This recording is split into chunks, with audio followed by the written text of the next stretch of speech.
Hello mga kapaps, tara samahan nyo ako magluto ng lechon kawali. Ayan guys, pinakuluan ko na kagabi yan.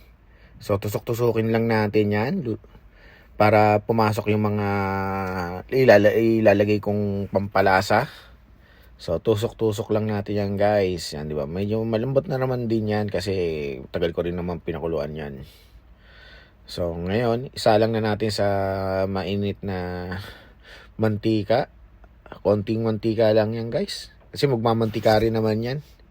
Tsaka ang totoo, wala na kaming mantika. Kaya okay lang yan.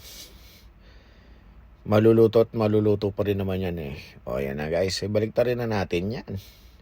Sarap sa kanin nito. Mapaparami na naman ang kain nito. Pagpasensyahan nyo na yung boses ko, hindi maganda eh. Hihihi.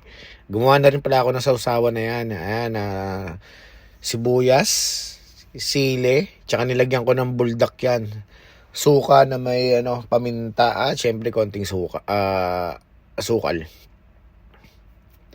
Para syempre masarap yung sausawa natin.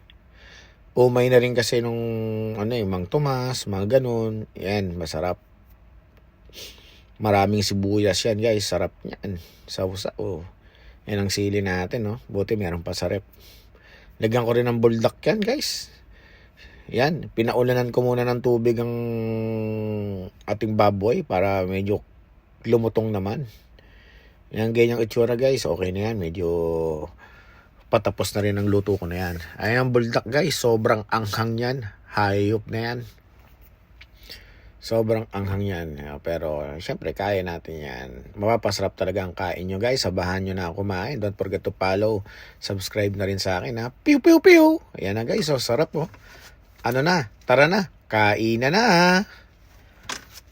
O syempre may jampong pa tayo dyan oh.